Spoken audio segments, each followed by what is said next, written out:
कितने लोग हैं जो टीवी पर कथा सुन रहे हैं और उनका परिवार उनको दुख दे रहा है? कितने लोग हैं ऐसे? कभी विचार करना एकांत में बैठकर कि आपको ना आपकी पत्नी दुख दे रही है, ना आपको आपका पति दुख दे रहा है, ना आप अपने पति को तलाक दे रहे हो, ना आप अपनी पत्नी को तलाक दे रहे हो, ना आपका बेटा आपको दुख दे रहा है, ना आपकी बहू आपको दुख दे रही है, ना आपका कुटुंब के लोग, परिवार के लोग, भाई आपको दुख दे रहा है। ये कहीं नहीं हो सकता। भाई भी आपको दुख नहीं दे रहा, ना आपके परिवार वाले, ना नातेदार, ना रिश्तेदार, ना मित्र, ना सखा, ना दोस्त, कोई आपको दुख नहीं देता। ये शिव महापुराण की कथा कहती है हमको लगता है कि हमारे परिवार वाले दुख दे रहे हैं, हमको लगता है हमारी बहू हमें दुख दे रही है, हमें लगता है हमारी सास हमें दुख दे रही है, हमें लगता है हमारा पति हमको दुख दे रहा है, हमें लगता है हमारे कुटुंब वाले हमको दुख दे रहे हैं। पर शिव महापुराण की विद्येश्वर संहिता कहती है ये कोई आपको दुख नहीं देते, दुख आपका पूर्व का कर्म आपको देता है। ये जितने भी मिले हैं ना आपको, रिश्तेदार, नातेदार, कुटुंब, भाई, बंधु, सखा, पत्नी, पति, पोता, पोती, ये जितने लुटेरे मिले हैं, ये जितने अपशब्द कहने वाले मिले हैं, ये जितना ताने देने वाले मिले हैं, ये जितना गाली देने वाले मिले हैं, ये जितना उंगली उठाने वाले मिले हैं, ये कोई दूसरे नहीं, तुम्हारे पूर्व कर्म के कोई ना कोई पुराने ही होंगे जो तुम्हारे साथ जुड़कर तुम्हारे टांग खींचने के लिए सामने खड़े हुए हैं। ये कोई तुम्हारे होंगे।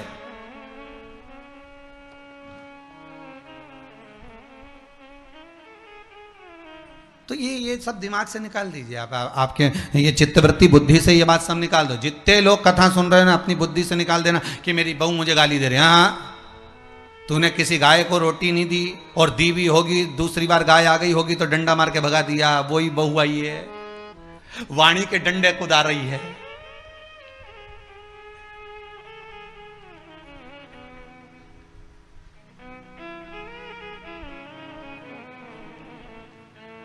कोई बेटा अगर नहीं सेवा कर रहा, कोई बेटा नहीं पूछ रहा, समझ लेना पूर्व में हमारे बुजुर्ग, कोई दादाजी होगा, कोई दादी जी होगी, कोई ससुर जी होगा, कोई जेठ जी होगा, हो सकता है किसी की हमने सेवा नहीं करी हो और वही बेटा बनकर आया, आज हमारी सेवा नहीं कर रहा।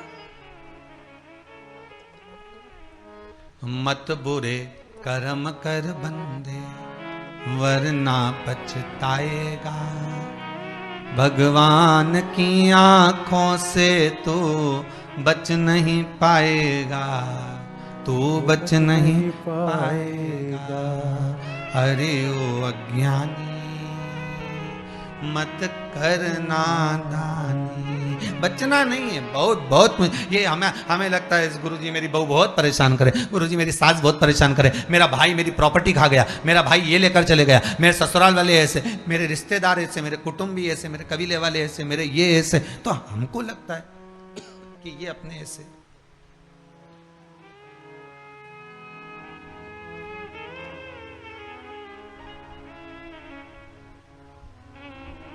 हमको लग रहा है कि ये हमारे ऐसे हैं, हमारे को लूट रहे हैं, हमको ऐसा परेशान कर रहे हैं, हमको ऐसा कर रहे हैं, पर नहीं भाई।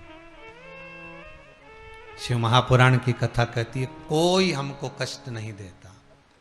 एक बार पहले भी कथा में कहा, आज फिर कह रहे हैं आपको महाराज, फिर कह रहे हैं, आज फिर कह रहे हैं।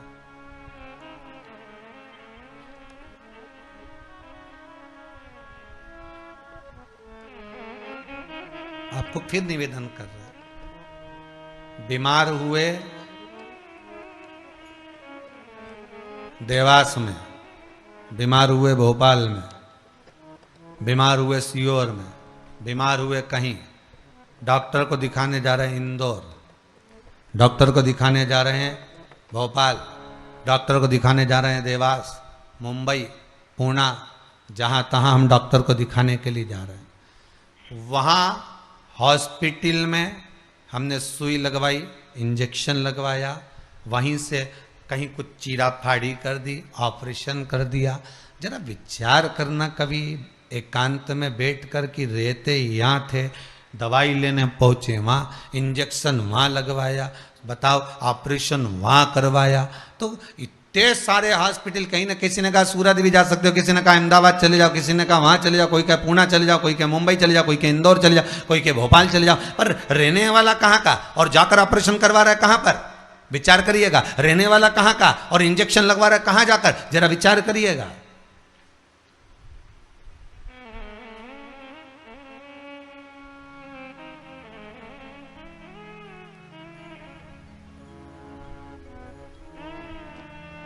कितने डॉक्टर, ऑपरेशन करने वाला कोई विशेष, कितनी डॉक्टर सिस्टर, इंजेक्शन लगाने वाली कोई विशेष वहां बैठी है, उसको तुम नहीं पहचानते, वो आपको नहीं पहचानती। अभी अभी कोरोना का टीका लगवाया होगा, वैक्सीन लगवाई होगी, इंजेक्शन लगवाया होगा, कोरोना महामारी का लगवाया सबने। अब लगवाया तो उसमें आपके मन में विचार तो आया कि ना तो हम इस सिस्टर को पहचानते, ना हम इस डॉक्टर को पहचानते, गए और सुई लगवा के आ गए, पर उसने हमको कष्ट तो दिया, भले वो थोड़ा सा चुभाया पर कष्ट तो मिला। पर विचार करा कि ये क्यों मिली, कारण क्या था, इसी ने क्यों चुभाया। हो सकता है पूर्व में तुमने भी इसको कोई कष्ट दिया होगा, हिसाब बराबर करने के लिए यहां लाके छोड़ दिया। वो दुनिया के लोगों ने कहा है ना कि ये कोरोना महामारी को उपजने वाला, वो चीन के ऊपर लोगों ने कहा कि उन्होंने इस कोरोना महामारी को प्रकट कर, अब उनने तो कर दिया, उनने तो संसार में विनाश का कारण बना दिया, पर फिर प्रकृति ने क्या करा आज की स्थिति में, प्रकृति क्या कर रही है फिर वो भी अंदाजा लगा। कहीं मालूम पड़े मिट्टी हवा में उड़ रही है, ऐसी उड़ रही है गीली कि सब गाड़ी ने बंगला सबके धो दिया उसने। फिर बचा कुचा था, पानी की बाढ़ आ गई।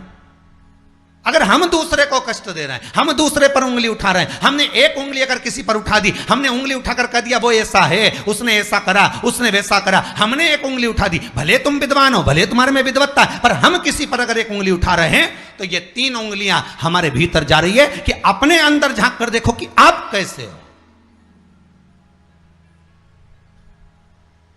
अपने भीतर झांक कर देखिए कि आप में क्या तत्वता है। जो हम दूसरे में कुछ खोट देख रहे हैं तो हम में कितना खोट भरा होगा, हम में कितना कपट भरा होगा, तभी तो सामने वाला कपटी नजर आ रहा है। जैसा चश्मा लगाओगे सामने वाला व्यक्ति वैसा ही तो दिखेगा। लाल कलर का लगाओगे तो लाल दिखेगा, काला लगाओगे तो काला दिखेगा, पीला लगाओगे तो पीला दिखेगा। नेत्रों में जो काम, अगर अहंकार है तो अहंकारी दिखेगा, लोभ है तो लोभी दिखेगा, वासनावान है तो वासनावान दिखेगा, तृष्णावान है तृष्णावान दिखेगा, चोर है चोर दिखेगा, कपटी है कपटी दिखेगा, बेईमान है बेईमान दिखेगा, अज्ञानी है अज्ञानी दिखेगा। आपकी दृष्टि जैसी होगी सामने वाली की सृष्टि वैसी ही नजर आएगी, सामने वाला व्यक्ति आपको वैसा ही दिखेगा। आपका चित्त अच्छा है, आपका मन अच्छा है, आपके दिल अच्छा है, आपके भाव अच्छे हैं, सामने वाला भी वैसा ही नजर आएगा। भगवान कृष्ण ने भेजा था दुर्योधन को अच्छा ढूंढने के लिए, एक अच्छा नहीं मिला। युधिष्ठिर को भेजा था पूरी पृथ्वी पर से कोई बुरा व्यक्ति ढूंढ कर लाओ, युधिष्ठिर को बुरा नहीं मिला, क्योंकि उसकी युधिष्ठिर की बुद्धि में चित्त में ये भरा था, उनकी वृत्ति में ये भरा हुआ था कि बुरा कोई है ही नहीं, संसार में कुछ ना कुछ अच्छाई दिख ही जाएगी। बुरा जो देखन में चला बुरा न मिलिया कोई। हम देख रहे हैं, हम चित्तवृत्ति से हम विचार,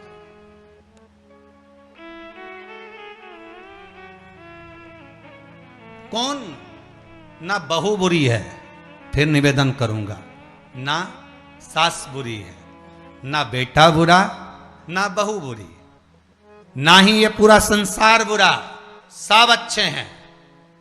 फिर बुरा क्या, अपना कर्म जो हम कर कर आए हैं उस कर्म का भोग संसार में आकर भोगना पड़ेगा। एक रोटी भी हमको खाने को मिल रही है तो हमारे पूर्व के किए हुए कर्म के अनुसार मिल रही है। दुख भी अगर हमको मिल रहा है तो हमारे पूर्व के कर्म के अनुसार मिल रहा है। सुख भी मिल रहा है तो हमारे पूर्व के कर्म के अनुसार मिल रहा है। हम जैसा कर्म करें उसके अनुसार हमें फल मिल रहा है।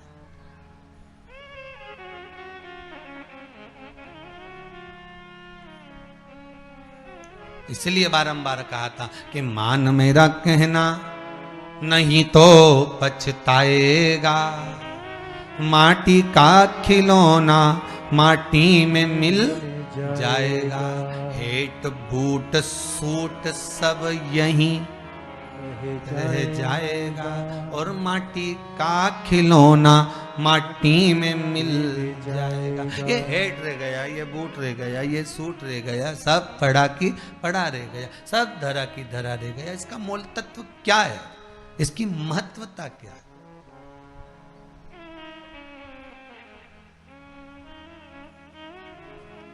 इसकी मूलता कुछ नहीं, इसकी मुख्यता कुछ नहीं, इसकी महत्वता कुछ नहीं।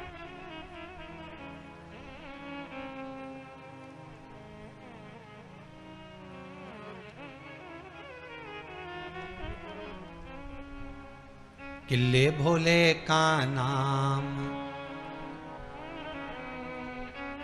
भगवान शिव का मंत्र, नाम, स्मरण, जप, कीर्तन सुख दे।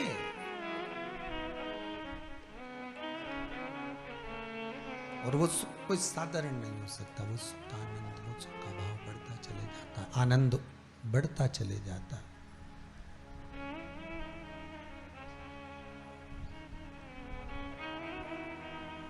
ले भोले का नाम काहे यूं भटके,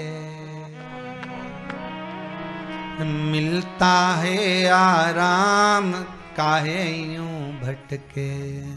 इस शिव का नाम लेकर हम जब शंकर का नाम लेकर जब अग्रण्य हो जाएं, प्रेशर खोलिए महाराज, प्रेशर खोलिए। हम शिव का नाम लेकर जब अग्रण्य बढ़े, आगे बढ़े, शंकर का नाम लेकर जब अग्रण्यता के भाव की ओर बढ़े, तो जीवन का सुख क्यों ना मिलेगा साहब? वो जीवन का आनंद क्यों ना मिलेगा महाराज? शिव पुराण कह रहे हैं कोई बुरा नहीं संसार में। ये जितने नाते, रिश्ते, कुटुंब, कबीले बनते चले जाते हैं, ये हमारे कर्म के अनुसार बनते चले जाते हैं। कर्म के अनुसार, ये कोई दूसरा बनाता नहीं है। जैसा पूर्व में कर कर आए हो, वैसा आपके सामने आपका व्यवहार सामने वाले का प्राप्त होगा, वैसा व्यवहार प्राप्त होगा।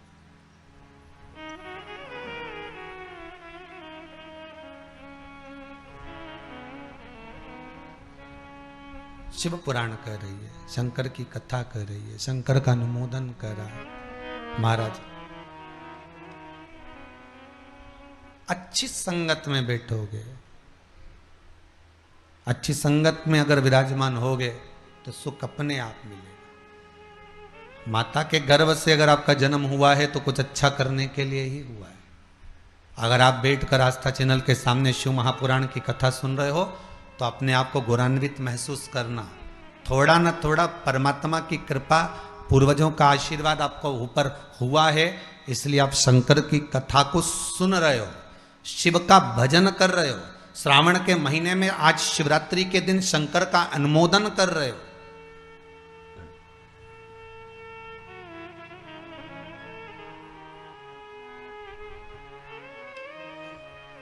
घर में 4 बहुएं होती हैं, 5 बहू होती है, 6 बहू होती है।